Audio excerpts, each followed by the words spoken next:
Salut tout le monde! Eh bien me revoilà déjà. Je voulais faire cette vidéo avant de l'oublier. C'est une vidéo que je vais intituler Crohn, stress ou rechute. Je fais cette vidéo pour plusieurs raisons.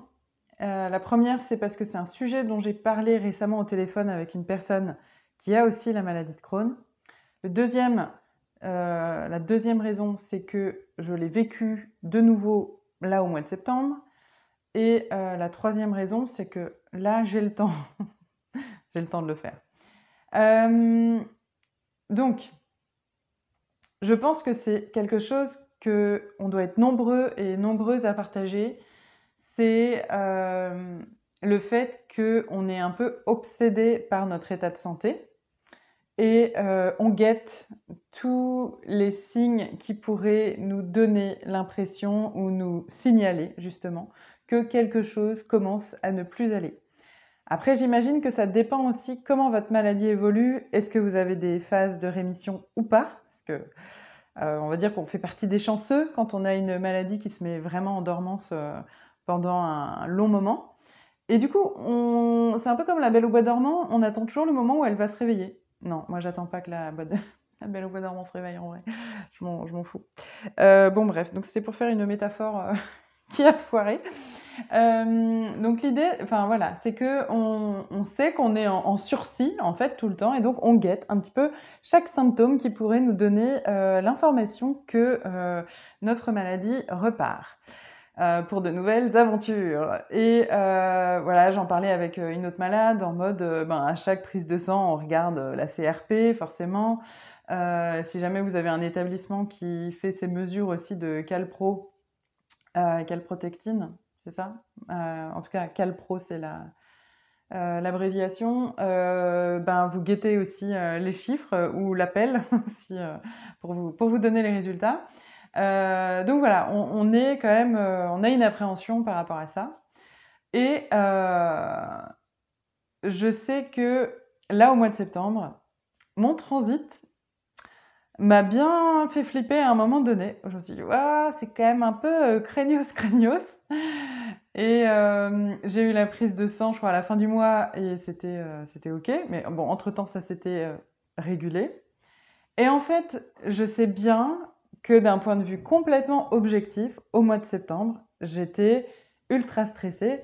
J'avais un déménagement à gérer, c'était la reprise, il y avait du boulot et tout ça. Et puis le déménagement, pour moi, il avait vraiment plusieurs dimensions et voilà. Donc, c'était normal en fait que je sois en stress et je pense que si j'avais vu un professionnel de santé, il aurait dit que n'importe quelle personne qui est un peu stressée, bon bah voilà quoi, quand elle va aux toilettes, c'est pas comme d'habitude. Sauf que forcément, quand on est malade, on amplifie un peu le truc et on flippe tout de suite.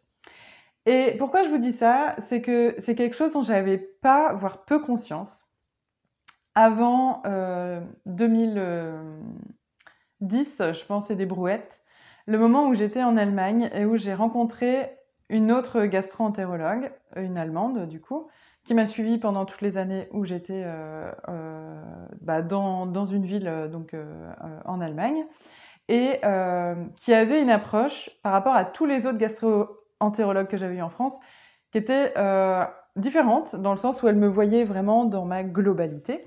Et je me souviens qu'une fois, j'étais arrivée, j'étais sans dessus dessous et complètement paniquée parce que au niveau transit, ça n'allait pas. Et là, elle m'a énuméré un peu, elle m'a refait le brief de tout ce qui était en train de se passer dans ma vie, parce que c'était assez stressant à cette période-là. Et elle m'a dit, enfin voilà, vous êtes un humain, vous pouvez être stressé, et c'est pas pour autant que votre maladie repart. Il y a quand même des choses qui sont à dissocier. Ce qui est pas simple, parce qu'on sait que le stress en plus peut être un facteur aggravant. Non mais je vous le dis, c'est un truc vraiment... faut avoir la tête sur les épaules et le sang-froid pour gérer tout ça. Donc en tout cas, elle avait déjà attiré mon attention là-dessus et pour me rassurer, elle avait fait, parce que ça se fait beaucoup en tout cas en Allemagne dans les cabinets qui sont hors hôpitaux, de faire une échographie pour me montrer que tout allait bien au niveau des parois, de l'intestin et tout ça. Enfin bref. Donc j'étais repartie rassurée et je m'étais dit, c'est vrai que comme tout le monde, je peux être stressée et ça peut impacter mon transit forcément, vu que c'est un petit peu mon point faible et qu'avant même d'avoir la maladie, quand je me souviens que j'avais des examens à passer ou des choses comme ça et que j'avais vraiment un gros niveau de pression, mais forcément au niveau transit, c'était impacté aussi. Pourquoi je vous dis ça? Parce que je vois aussi parfois des comptes qui disent que certains aliments les mettent ponctuellement en crise. Et moi, c'est vrai que c'est quelque chose que je ne vis pas du tout.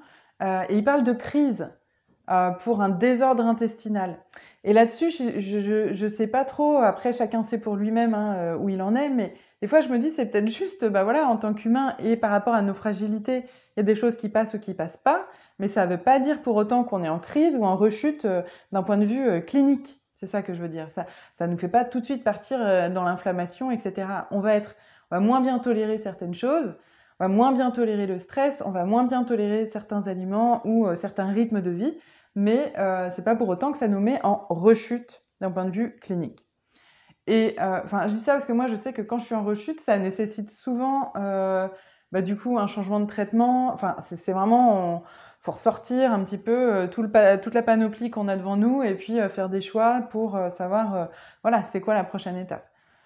Donc, j'avais peur d'être de nouveau dans un truc comme ça, alors qu'en fait, c'était juste un épisode de stress qui rentre dans l'ordre quand ma vie rentre dans l'ordre.